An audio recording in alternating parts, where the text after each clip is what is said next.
A&M LGBTQ plus Pride Center and Aggie Pride LGBTQ Network of Texas A&M. We'd like to welcome everyone and thank you for attending our 2020 World AIDS Day panel. My name is Rick Burgess.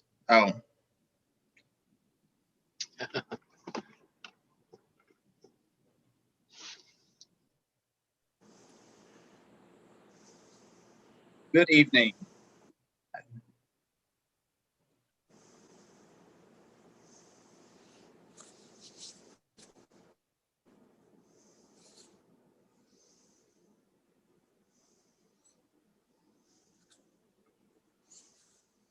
Good evening. On behalf of Pride Community Center, our co-host Texas A&M LGBTQ Pride Center and Aggie Pride LGBTQ Network of Texas A&M, we'd like to welcome everyone and thank you for attending our 2020 World AIDS Day panel. My name is Rick Burgess. I'm the treasurer of Pride Community Center, and I'll be the moderator for the panel tonight. World AIDS Day was first designated in 1988 and was our first ever global health day. And now every year on December 1st, the world commemorates World AIDS Day.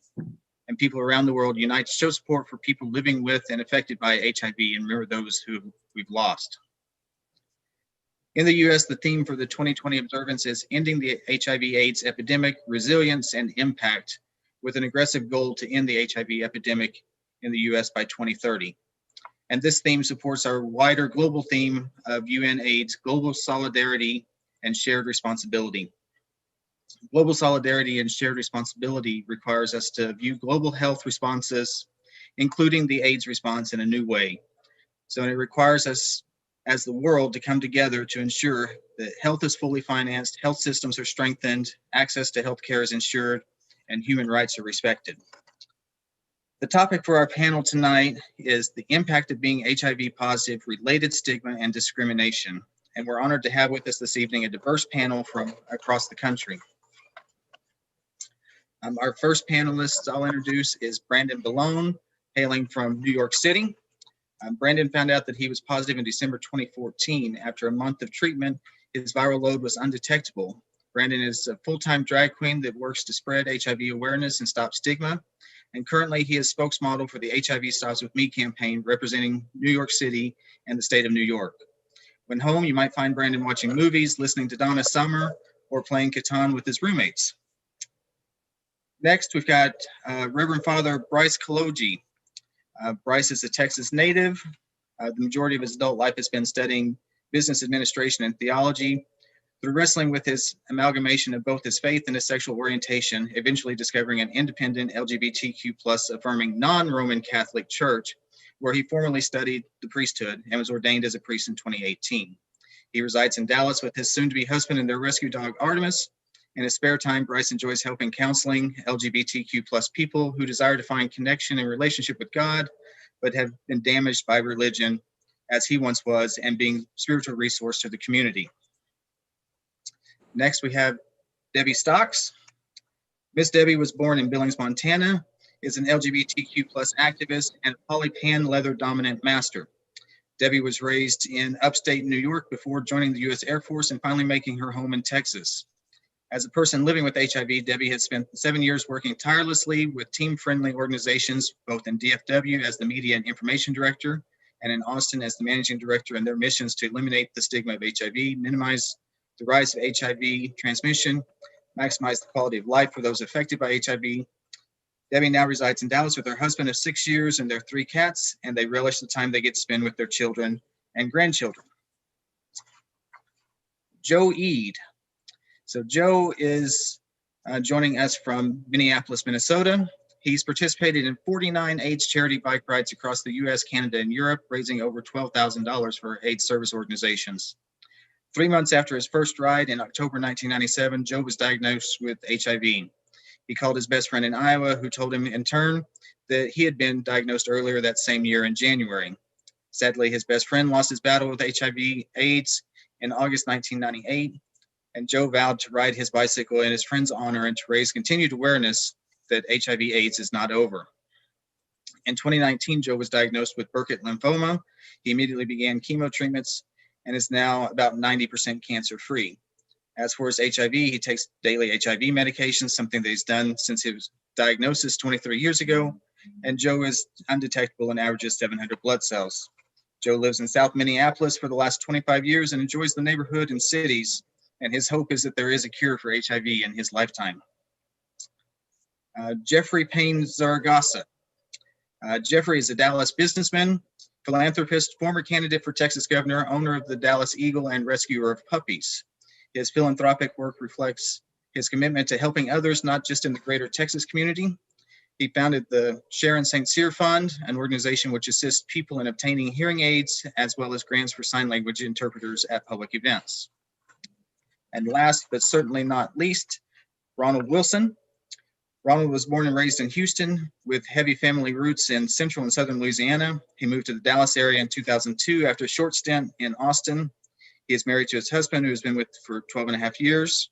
Ronald sits on the board of directors for Team Friendly DFW, where he has been allowed to explore his passion for educating others on all things HIV/AIDS while trying to present himself as a resource to his community. Ronald was diagnosed with HIV in October 2007 and has been blessed enough to remain undetectable for a large majority of that time. So thank you all for being with us tonight. We really do appreciate you taking the time out of your schedules and participating in this. So on to the questions, and due to our time constraints, we may not be able to have all of the panelists contribute on each question, but for the panelists, please jump in and respond at any time on the questions. We'll be taking questions via Facebook Live and YouTube comments, and we'll work to get those worked into the panel along the evening. So, first question. So this is a big one. What impact did finding out that you were HIV positive have on you?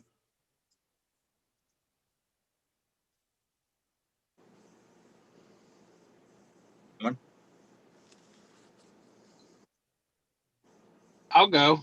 Okay. So when I was diagnosed, I was not at all educated about HIV. I lost an uncle to AIDS when I was 16 years old. And I remember seeing him basically just fade away. And he was a person who was full of life and love. And so naturally, when I was diagnosed, I thought it was a death sentence. And I think I spiraled mentally and probably physically during the time, because I thought for me, life was over. I didn't think anybody was going to want me. I placed all of my stock in being likable and being wanted and being healthy and being all of these things that in the grand scheme of things, I don't think truly matters at this point. It may matter to some, so I shouldn't say it doesn't matter, but it doesn't matter to me as much these days as it did then. It was quite a blow though, and it definitely took its toll, and it took a lot of self-work, and it's been quite a journey to get to the point where I can actually openly talk about it to anyone that will ask. I will talk to my family about it, talk to friends about it, and anything. And it's not something that I take lightly when people actually listen and want to learn. For me, it was a little different. It took me about literally 20 minutes to process, and I kept going. I don't know why. I think it was because I was very educated on the topic, because this was 11 years ago. It had been around the community for a long time. And so when I was told I was positive, it wasn't, for lack of a better term, the death sentence it was back in the early 80s, in my mind. And I knew that I could get on the medications, that they were very much improved from 30, 40 years before. And so 20 minutes later, I was fine. The only time that I was taken aback by it was during my run for governor, when I was on a debate stage and was asked, point blank. But I had enough education about it behind me that I was able to articulate what it meant to be HIV positive, to educate the people that were at the forum on HIV. And I'll be honest with you, there were 250 people in the crowd that walked out with a totally different view of what HIV was and is, and what it is to live with it. And at times it's not all rosy. The meds are great, don't get me wrong. I mean, I'm undetectable, et cetera, but it can take its toll on your body at the same time. So there is that. When I hear folks say, well, it's not so bad, you know, they have medications now. And it's like, yes, but that shouldn't drive you to not care. You know, and then in the advent of PrEP even. But for me and my personal experience, it was literally 20 minutes and I kept going. So. Yeah, and of course the medications are way better than what they were 30 years ago and don't have nearly the side effects, but there are still the side effects. Correct. Correct. And then you have remembering did I take it today or not? Okay. I'll go next. I've been positive for 7 years now. I'm kind of like Jeffrey, a little bit more like Jeffrey. The initial shock was, well, wait a minute, what is HIV? I mean, honestly, I had no clue. I mean, I was totally clueless. And I looked at my doctor, and my doctor's in tears trying to explain things to me because she's been my doctor for years and we're very close. And then the shock kind of came in and I was like, well, how is that possible? I mean, I'm not supposed to get HIV. I mean, what? Nah, are you sure? And so, of course, we did another blood test and I did come back positive. And I mean, after that, I was really thankful that I work for a company that has incredible benefits. And I have absolutely, most of the time, I have no problem getting my medication. I take my medication and I feel really, and this is going to sound weird, but I feel blessed that now someone that is outside the norm of what a lot of the commercials talk about, of people that they show, oh, PrEP this and HIV this, and I'm not the average person that you see on those commercials. And so I have an opportunity now to step outside my comfort zone. And Ronald will tell you that it's not always easy for me, but I get out there and I talk to people and I help people. And for me, that's my driving force that makes me take my meds every day and makes it okay, because now I can help somebody else. So. Okay. I can go next. Yep. Okay. So when I found out that I was HIV positive, I was going through a phase of feeling kind of not like loved. I guess I was searching for love in all the wrong places, you know, and when I found out, it was kind of like an eye opener for me. At first, I was kind of stunned by it. I'm the type of person that keeps everything inside. I bottle everything up, and eventually, you know, you crash, or you finally start feeling your feelings. And I remember it happened at a show a few days later, where I was backstage, and I had a few friends, and finally I just broke down and started crying because it just all hit me at once. You know, growing up, I've always was pretty quiet, pretty shy, didn't really talk much about my personal stuff. And I feel ever since I became HIV positive, I started finding somewhat of a voice where I could start speaking. And even with my sisters, the first time I told my little one, she says, you know, brother, HIV is no longer a death sentence. And the fact I'm hearing this from my little sister, I'm supposed to be the older one that's educating her, she's educating me. And I feel like it's opened my eyes a lot more to life. I appreciate life a little bit more. Yeah. So in some ways people find it to be, you know, some people can see it as a negative thing, but for me, I found it to be more of a positive thing. And going to Jeffrey's comment about the meds, you know, there's those days where, yeah, it's saving your life, but these side effects too can bring you down and put you into a depression, you know, where some days you're like, oh, I don't want to take these meds. They're really bothering my stomach, or, you know, they're really affecting me. But then you have to think you have to take them because, you know, to keep it going. So those days, obviously they're not as great, but they don't come up as often anymore. So, yeah. Okay, great. Well, thank y'all. We'll go ahead and go to the next one. So 2020 has been the year. So with that, you know, we hear pandemic. So as people living with HIV, How has the pandemic impacted your lives from your perspectives?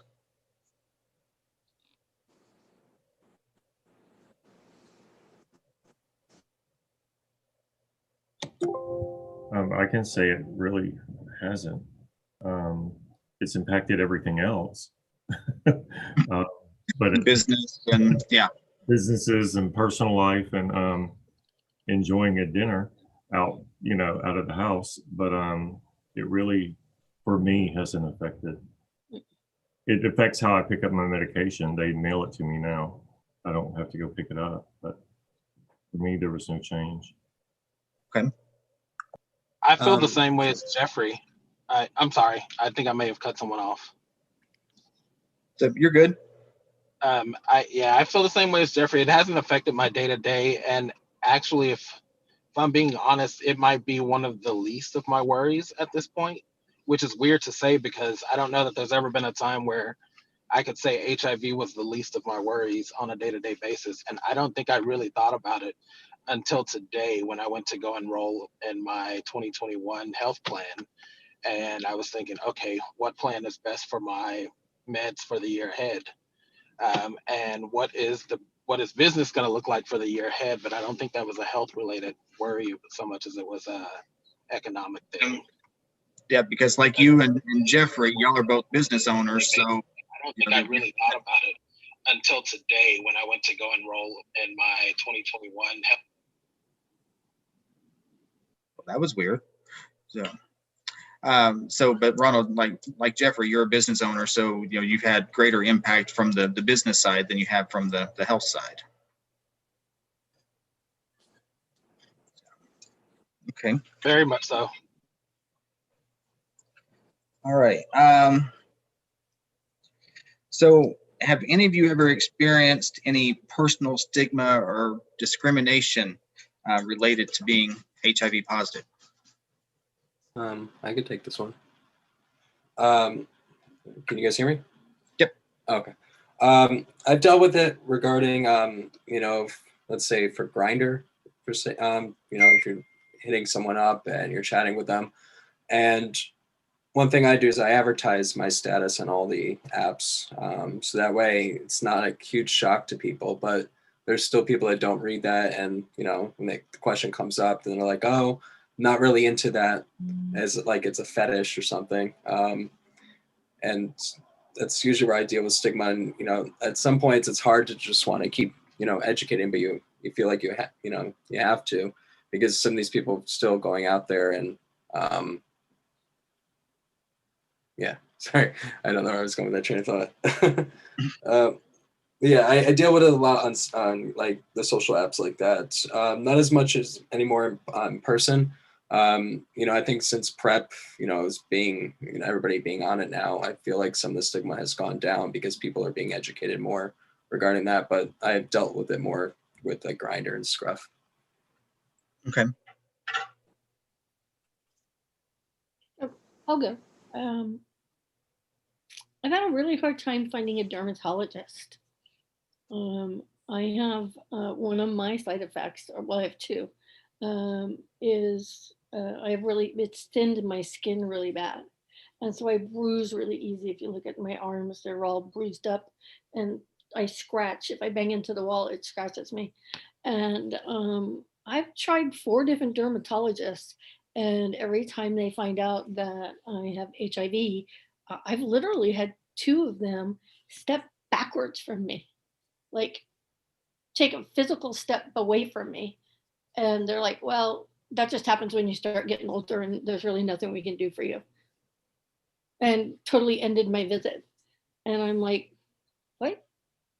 Did this just really happen to me? Did we go back to 1981? Right? Yeah. I mean, honestly, you're a doctor. You should know. And so, yeah. Outside of that, I mean, my dentist is cool. Everybody else is awesome, but I have yet to find a dermatologist that will talk to me at all. Okay. Can I jump in? Sure. I think for me, dealing with stigma, when I first came out, when I was first diagnosed with HIV in 1997, I was more probably in the dating scene, and I was definitely stigmatized.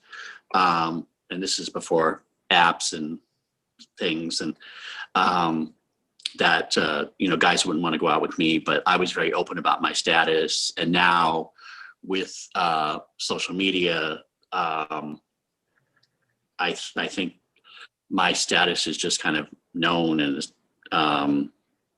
that I have less stigma now. But when I was first diagnosed, I definitely felt it. And it was hard. But then I guess I didn't really want to date anybody who didn't want to date me, which it took me a while to understand that that's fine, but I definitely dealt with that. And then learning about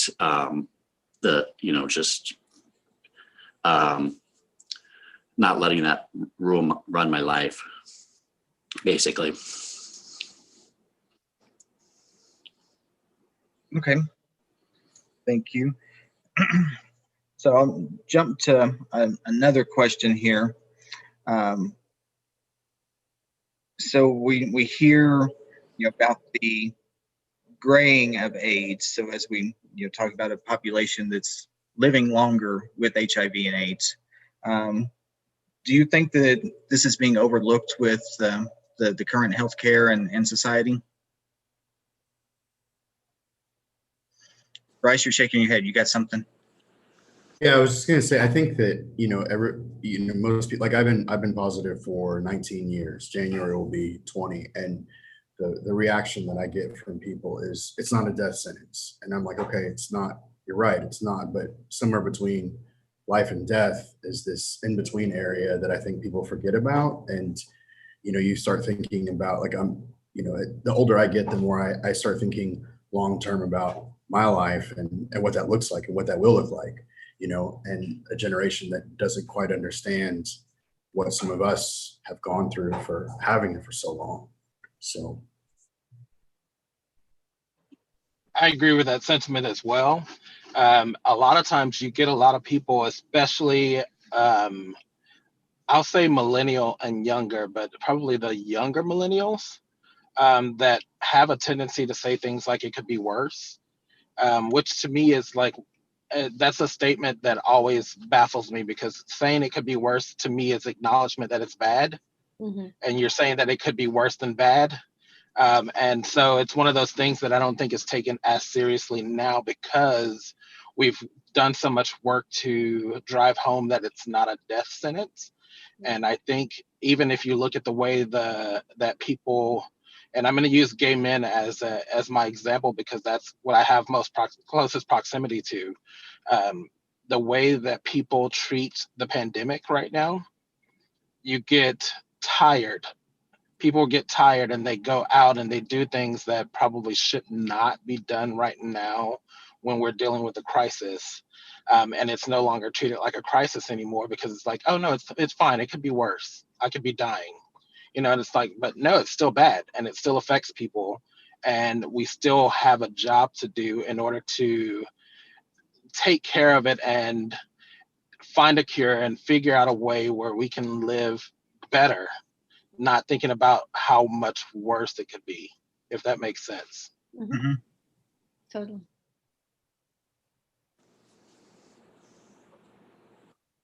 Anyone else? All right. So I think kind of building on that. Of course, the U=U campaign has been gaining momentum over the last few years. With that, what do we on a local basis need to do, based on your experience in your areas, to better educate people about U=U and have it be a greater impact overall? I'll take it first. I still think so. In some communities, we are still at step one, where they need to understand HIV and AIDS, and they need to understand precautions. and things that they can do to stay safe, or whatever word you want to use. They need to understand that PrEP isn't just a pill you take and you can go out and do whatever you want. That's not the point. So I think when it gets to the U equals U, if they don't even understand what HIV means, they don't understand the concept of U equals U. Because as someone who's poly, when I try and date and I explain that my CD4 count is 784, and they're like, yeah, but you still have HIV. Ew. And I'm like, but I'm undetectable, and the chances of you getting HIV from me is less than maybe another person that has no clue. So I still think we have to educate and get everything out there a little bit more, that everyone needs to understand, not just certain communities or stereotypes. And making sure that we don't have that 1980 mentality about HIV and Exactly. people, because I know I've run into that where, a lot of people, especially small towns like we have in our area here, just are not familiar with it. And, even though we've got, I don't know, I think it's somewhere around 2,000 people in our, metro area here that are living with HIV, that's what we know of. And with having the transient student population of 65,000, there could very well be more that aren't counted as a part of the county numbers. So, one of the other things too, if I might be able to add on to that, I'm a Black man from a Black community, and you only know what you know when you're from the Black ghettos. And I think campaigns like U equals U are super helpful for most of the world at large. But I think that it is very reliant on media to get the message across. So social media, TV, commercial campaigns, even Gilead with the PrEP campaigns, you see the commercials, and the commercials are great. But in the places where I grew up and where I come from, it is not something that we relied on. We didn't rely on those sources for information. And I think U equals U, if it is true to its message, has probably, I don't know how to say this without sounding like I am ridiculing them, but I guess it's constructive criticism, where there's not enough people actually going into the communities to actually provide education, to say this is what this is. The reason why 13 years ago I was so uneducated is because of where I was from. Mm-hmm. And when I got out into the world, I didn't have any desire or any incentive to actually learn about it until it actually affected me. And that's something that I can speak to this day, because now it is very important for me to actually take note of the things that do and don't affect me, so that I can educate in a more well-rounded manner, as opposed to only talking about HIV, CD4, all of the above, and all the things that you can get from a commercial or from a social media ad. Yep. So. Yeah, and I think that's one of the things that we're trying to focus on, as Pride Community Center, is going to the communities, and particularly the communities here of color are the ones that are the lower income, unfortunately. And so we're trying to find the best way to get into the communities, rather than waiting for people to come to a clinic or come to a presentation, to be able to provide that education. Because if you're not going to them, then the likelihood of somebody going to the county health clinic to get a test is probably negligible, because unless they're feeling sick, then they're not going to go. So we're trying to reach out more and provide some of that in community service, and hopefully get some testing partners to be able to, do some education events that way. I think too, taking it even a step further, is we have to start looking at our public educational system, which is so bad in Texas. I can only speak on Texas. That's where my heart is. Our entire sex education program in the state of Texas has not been touched in 23 years. Well, now they did just touch it, but they're not going to teach anything for, consent or LGBTQ. Right. And so, they just met, I believe it was this past summer, about updating it. But even then, I have to question the updates that they're going to push. I guess something's better than nothing, but it's still so lacking in what they're doing. And I think what we need to do as well as individuals and as a community is pushing our representatives and our leadership to invest more, not just in education as a whole, but especially in sex education, because that is an area that we can actually hit a lot of these children in the very diverse communities that exist across across the United States. And so I would suggest that we also look at how can we promote getting out there to our legislators, getting in front of them and making them talk about where our shortcomings are and what we can do in order to improve those educational courses for our children.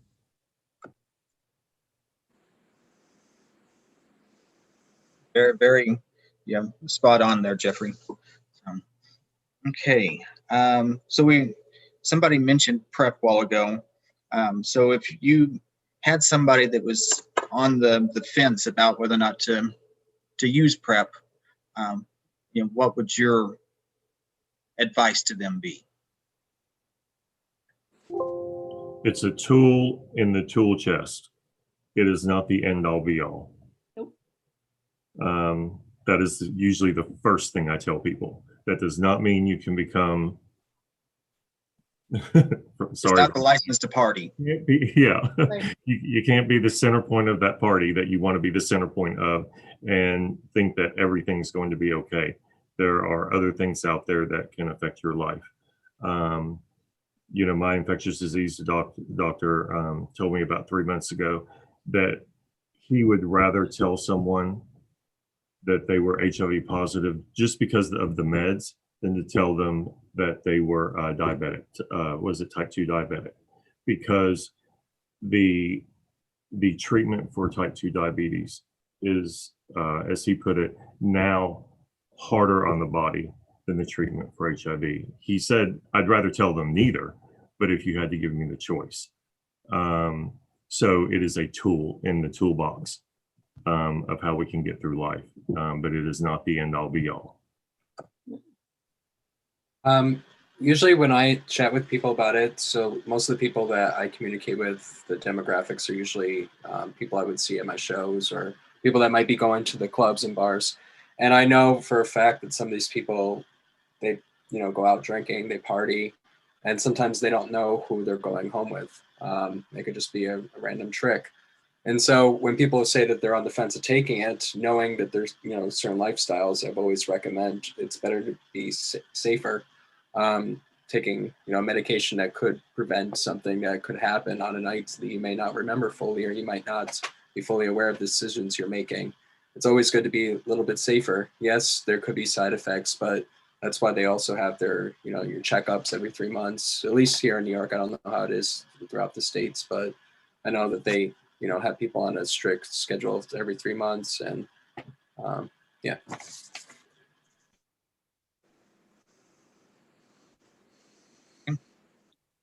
Anyone else? All right. So if you had somebody come to you and tell you that they had just been diagnosed with HIV, what words of wisdom would you have for them or experience? Can I? Yep, go ahead, Joe. This is probably the one that I was reading earlier that I wanted to talk about. I probably would tell them that if it wasn't me, find somebody that you can talk to, that you can trust, that you can talk to, and don't make any decisions right away. Because for me, again, when I was diagnosed, it was just total shock. So you can't really make decisions about, whatever. So just don't think you have to make decisions right away, but find somebody that you can talk to And if you want to find out about, getting some sort of, assistance with an HIV doctor, you can find that, or call AIDS line or something, but just find somebody that you can talk to, that you can trust, and don't make any decisions because it's a big thing. So just, take your time, and hopefully you won't feel guilty or, it's your fault or something. So, but those are all feelings you have to kind of work through. Again, for somebody who's been diagnosed 23 years, I still have those thoughts now, but I don't let them, again, try to dictate my life. So just really having somebody, and if it's not your family, as a friend, somebody that you can find for a support, I think is really key, is really something to start with. I agree 100%. The support group is always great. I know the place I got tested and found out they had a support group in the hospital. And I found that, having people around you that can relate to you helps you not feel alone. I think when you feel alone is when you start getting those dark thoughts. And so support groups, definitely, I agree. Yeah, I agree with you. Yeah, by anybody. Oh, I'm sorry, go ahead. I was just going to say, if anybody's, watching this, probably, they could be recently diagnosed and, they need somebody to talk to, here we are, sharing and talking about it. And so again, just reaching out and finding somebody that you can talk to, I think is really a big step and really key, that you can trust. Yeah, and I think you make a good point there, Joe. If there is anyone that is watching that has been newly diagnosed and needs somebody to talk to, Pride Community Center, we've got people that are available. And then, if the panelists are, willing, so we can get people in contact with one of you if they, really want to hear more about your experiences. Yeah, definitely. Absolutely. And I agree with Joe. I mean, finding someone to talk to is paramount.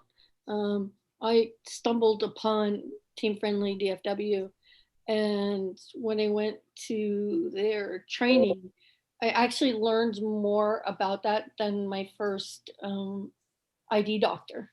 He just told me, you have this, take these meds, and just do as they tell you.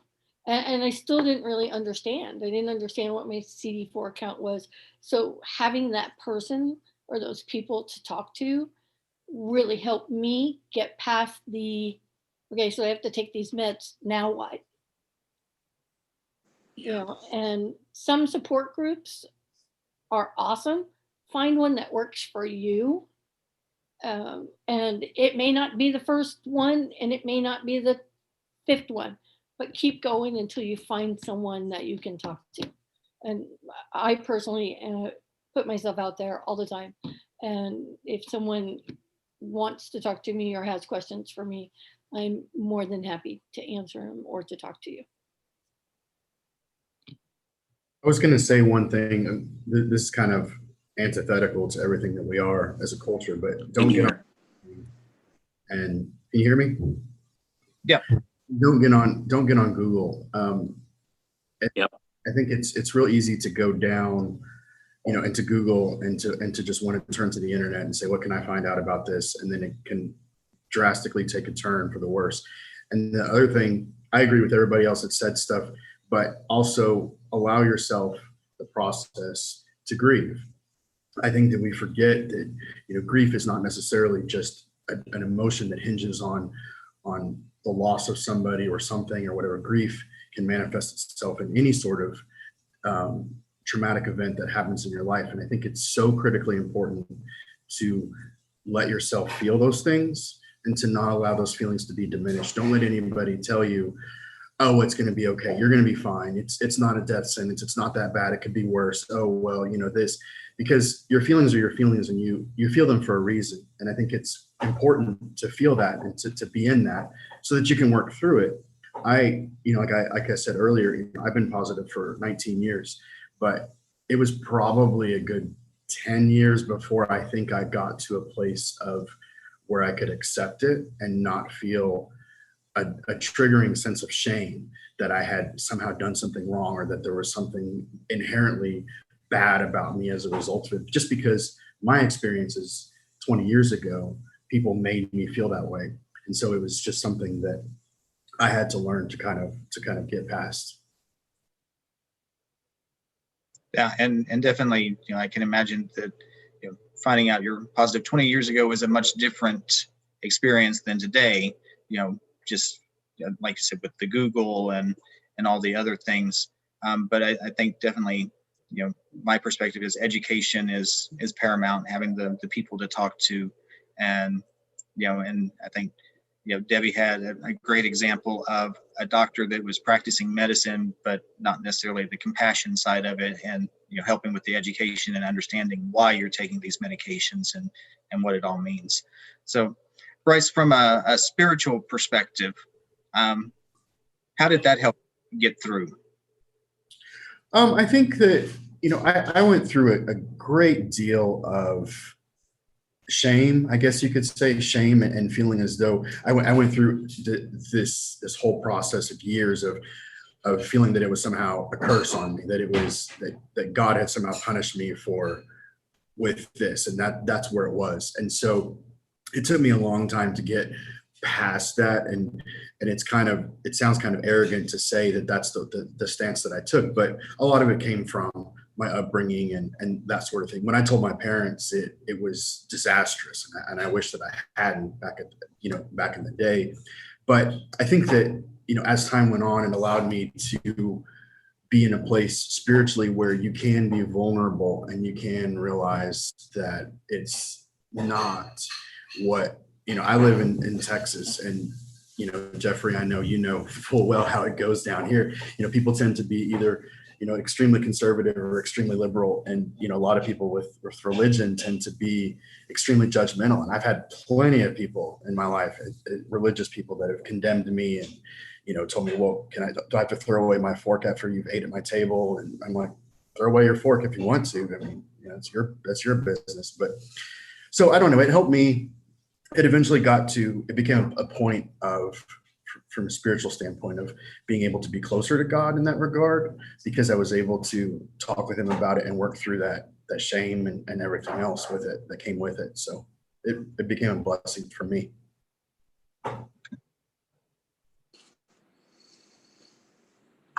So is there one thing that you wish that people knew about HIV that they currently seem to be getting wrong? And there may be more than one. It affects everyone. It doesn't discriminate against race, gender, orientation. It can affect anyone if you're not. Yeah, just it can affect anyone.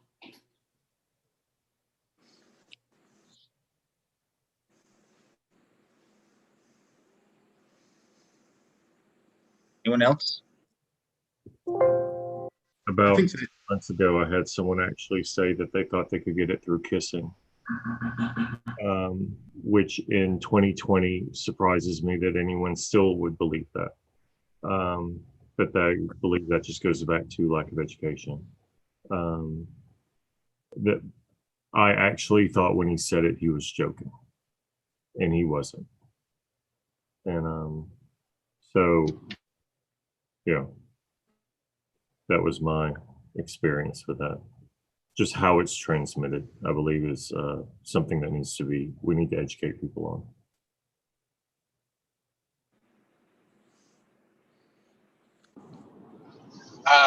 So I'm going to apologize because I'm now driving, trying to get to my next destination.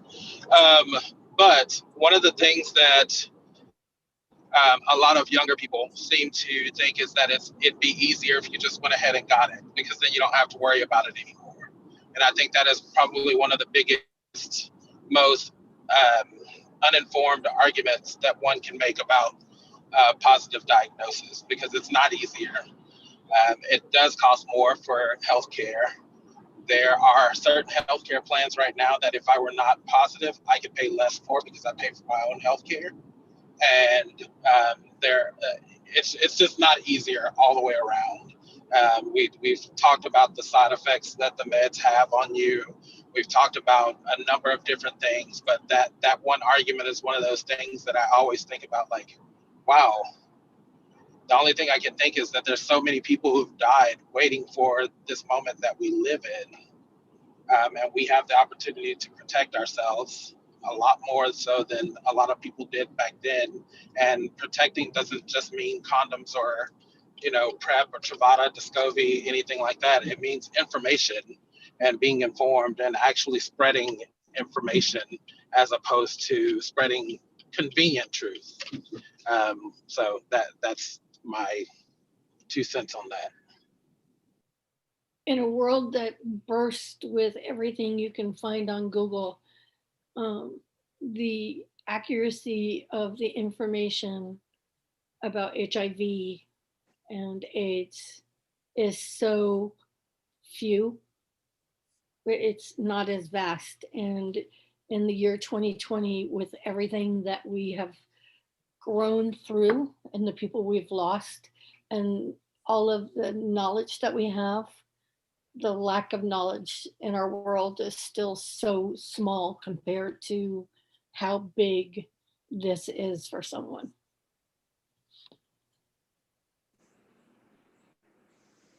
All right, thank you. So in your opinion and experiences, are there still barriers to HIV care in the US?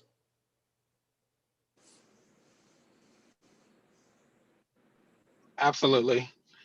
There's so many. I sit on the board for Team Friendly. We do a lot of fundraising. The court does a lot of fundraising. We have all of these organizations out here who raise hundreds of thousands of dollars a year to fund programs that provide care, that provide resources, that provide food pantries, that provide all of these things. But the thing I think we miss in that is, yeah, it's great work, but the reason why those things exist is because care is so inaccessible if you're not in a position where you can actually afford to see a doctor every 3 months, to even just get tested for, do a full STD panel or SCI panel. It's insane how much it costs to actually just stay healthy. If we look at the raw cost of the meds on the market right now, I mean, there's not very many people who are in an socioeconomic class where you can just afford to pay for your meds outright.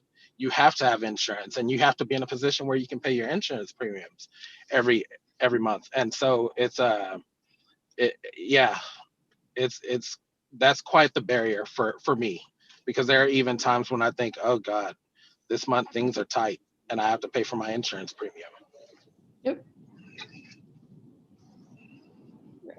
I have really good corporate insurance, but even though they have, off copay assistance and stuff like that, my 2 pills that I take every day and I will take for the rest of my life, if I did not have insurance, it would be $3,700. I don't know about you, but I don't have that sitting in my pocket. I just don't. And I'm someone who has insurance. And so it's not easy. And as Ronald said, here in Dallas, we have such a wonderful community that raises so much money, but it's still not enough to help everybody. The only barriers I could see is personally I've had issues with getting access to refills. If, for example, they weren't able to schedule an appointment for me due to, let's say, COVID or something, but since I didn't have an appointment with a doctor, they wouldn't prescribe me new meds. And one of the comments I used to tell the people when I would call in asking for new meds, I would say, it's not like I became negative overnight. I need my meds still. And then they'll send it up urgent and try to get, the medication to me as soon as possible. But I could see, you know, if someone doesn't have insurance and they have a hard time, you know, getting to a doctor on a regular basis, and if they're in an area where if you don't see your doctor quite often, they may stop sending you your meds because you haven't visited your doctor. But, you know, I don't know. And I think too, what happens, especially in situations where like that, where someone is not able to get their meds, it affects not just them not getting their meds, and their health as far as HIV goes. It affects their mental health. Many people I know have gone into a depression because they can't afford to go see the doctor in order to get the prescription. So it's almost like this domino effect happens. And, you know, and then I've had a couple of friends literally just give up and say, well, you know, screw it. You know, I can't get to the doctor because I can't afford to, thus I can't get my medications. They're out of funds at, you know, their local place that is usually able to help, because funding is drying up and, you know, or not as readily available. And so they just give up and they go, well, I'll just take my chances. But in the back of their mind, it's affecting their health in other ways, their mental health. It's affecting their jobs. It's affecting their schooling if they're in school. And so we literally have to look at the whole picture of how this is affecting just that lack of being able to get their medications and the domino effect that it has on the rest of their lives and their day-to-day life. So, and of course, this year we, you know, celebrate the 40th year of the Ryan White Foundation. So, you know, and most communities have some sort of Ryan White administrator, but I kind of see that, you know, particularly in our area, so it's maybe underutilized or under promoted. So there's definitely some options out there that for people that, you know, like y'all were saying, that can't afford medications that, you know, need to be, you know, more accessible and more promoted so that people do actually know that there are options to be able to afford medications besides being able to go through some of the drug manufacturers. All right, so of course with the UNAIDS and the U.S. Health and Human Services, we've got a goal to end the HIV epidemic by 2030. What do we need to do in order to achieve this goal, in your opinion? Universal health care. Education. Getting everyone on board, both federal, states, local.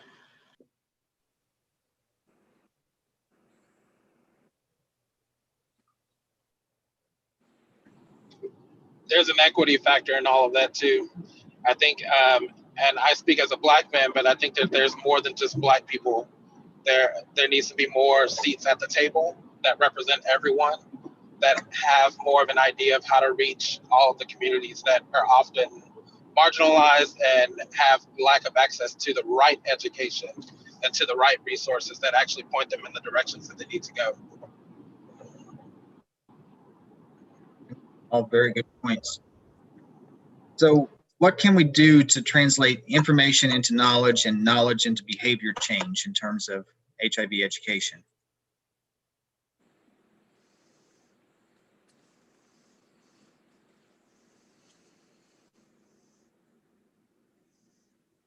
That's a deep one.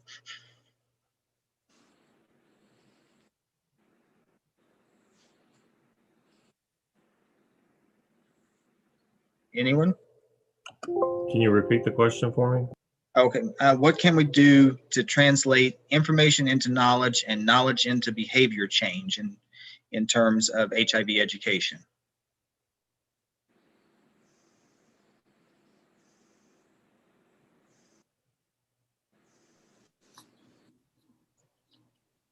I think Ronald said it the best, and Ronald, keep me honest here. Getting the information everywhere, not just the places where we think it needs to go, but everywhere. I look like nothing like anybody on this panel, right? Nothing, other than my skin color maybe. And so I don't even know what it was. No one educated me. No one educated any females I know. So everywhere, it has to be everywhere. And I think Jeffrey mentioned it. We have to get our legislators to agree to talk about it in schools. It has to start kids have to know and be educated. And we have to keep talking about it and talking about it and talking about it every opportunity that we get. I think we also need to remove the shame factor, the action, focusing on the action, and actually actually focus on presenting what needs to be learned from the action, or I feel like people stop listening when they feel like you're ridiculing them, or when they feel like you're simply focused on controlling them. And I think that it's evident even in the way that people feel about mask wearing. You can't get on Facebook right now without seeing a number of posts about people talking about masks. Yeah, masks work. We know that. But we can't combat someone who's saying that's my freedom to not wear a mask by shaming them, because at that point, by shaming them, they're only feeling like you're trying to control them instead of presenting them with the information that they might need. Going a little fast there, Ronald? It was not me. But stigma is real. I mean, it is. To Ronald's point, there's stigma about if you try to go into a store without a mask on. There's stigma when you tell someone that you have HIV. They look at you differently. They may not you say it to your face, but there's a change in their behavior. I know everyone on this call has had that happen to them at least once. And we have to change that. We have to. Things like this have to keep happening. So some of the comments that we've had come in are, teach more about it in schools at every level, eliminating stigmas, being a voice in communities and making that voice be heard. So creating a new system, which I think we can definitely agree there's some changes that need to be done in the education systems. I kind of looked at sorry. Oh, no, go ahead. I was going to say, I kind of looked at the question a little backwards. Maybe that's part dyslexic. I don't know. The behavior change and, thinking in a different way is how do people change their behaviors when they're dealing with certain situations? A lot of times it comes from people not knowing, but also people not being able to relate. I feel like when people can relate to something more, they take a little bit more passion or, can understand it. If someone had a relative who died of AIDS and they knew that person, they were very close to that person, the knowledge kind of settles in more. They know what it's about and they have that connection. I guess maybe like Debbie said about Miss Debbie, regarding more panels and things like that, it's people, having some type of hands-on experience or being able to speak more with people, getting to know someone that has HIV, that would, allow, I would think, the knowledge to settle in more. Education, we've all been through school. We all sat there, and a lot of times, especially in my health class, we kind of just dozed off or didn't really pay attention. So just being told something in class and education, yeah, you could change things, but we know how kids are anyways. Are they really going to absorb it? So I guess more hands-on, getting them more involved. And I don't know how you go about doing so, but yeah. Yeah, and I think after 40 years of HIV, there's a certain amount of people kind of forget about it in the background, especially since it is not the death sentence that it once was. We've got one comment that says, empower people to see that this is still live within our communities and educate on all levels of ethnicities and age levels, rich, poor, all races. And I think that's really what it gets down to is, we've got to, educate from as early of an age as we can, and really to get people to understand that, the ways that you can contract HIV and the things that you can do to prevent it, as well as to be able to take care of yourself if you do have it. So, all right.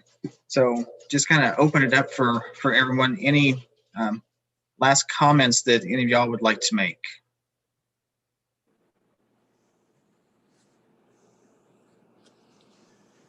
It's, it's dark times right now with COVID too. I wanted to say, people are going through a lot, and I forgot who it was, said, we don't know like what people are going through right now. Someone may be watching this and, they might've just found out that, they're HIV positive, and they don't know what they're going to do right now. They don't know how they're going to grieve. And one of the great things this is my first time doing a Zoom meeting. So there's resources out there that even though we're in these dark times and you're not able to always meet up with someone in person, you have things like this. I'm sure that there's group discussions online you could find. I don't know if your guys' Facebook page advertises things like that, but there are resources out there that, you could do this. Again, this is odd for me because I'm definitely a people's person. I love being around people, and I feel even talking with people and feeling the energy of a room, you feel that. And in Zoom, it's kind of hard because you don't feel it, but definitely I've enjoyed this conversation. I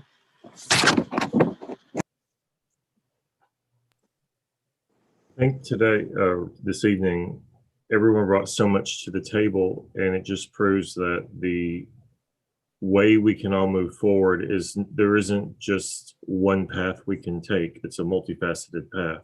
It is, what Brandon was saying about education. I mean, I remember being in school. If it wasn't math, I didn't pay attention. So are they going to pay attention? Well, but it's yet another tool, but you have to put other tools with it. And I think that's what we have to concentrate on is what are all the facets that we can put out there, because it isn't a one idea solution. And so we take the best of what we can across the board, and then we're able to move forward because we'll hit someone along the way. Education may only hit 5% of the students, but that's 5% more than what we're hitting today. And discussions like this may hit a larger group, but not hit other people. So it's multifaceted solution in how we can move forward in order to better educate and for people to understand where we've come from, our history with HIV and AIDS, and where we are today and how we can move forward. But I think a lot of times, especially in politics, I will say that politicians look for that 1 to 3 word answer to solve everything. And there isn't one. There never is one. So we have to look at the larger picture and then start concentrating on all the trees within that forest, so that we can move forward as a group and as a whole. Very well. Anyone else? Ronald? Bryce? Joe? I think it's all been said. I thank you for including me on this, and I thank everyone for sharing their perspective as well, because it's something that keeps us moving forward. Jeffrey just said everything that speaks true to my heart, so I don't want to drive it home by repeating it, but thank you to everyone. Yes, thank you everybody for letting me be here, for letting me talk, and giving me an opportunity to be one more voice that puts it out there. And Jeffrey, you hit the nail on the head. Yes, Miss Debbie. Well, I personally thank all of you. So making some new friends here, seeing some old friends. So definitely appreciate everyone taking the time tonight. So, and as our panelists and the World AIDS Day themes remind us, The HIV community has always been resilient, overcoming obstacles, challenges, and constantly adapting to the approaches of life-saving impact. So again, on behalf of Pride Community Center and our co-host, Texas A&M LGBTQ+ Pride Center and Aggie Pride LGBTQ+ Network of Texas A&M, thank you to all of our panelists and those that tuned in this evening. For additional information about HIV resources in the Brazos Valley and to learn more about Pride Community Center, you can visit our website at pridecc.org or email us at info@pridecc.org. I'd like to ask all the panelists to stay on for a couple minutes afterwards. So, and thank everyone for watching. Good night.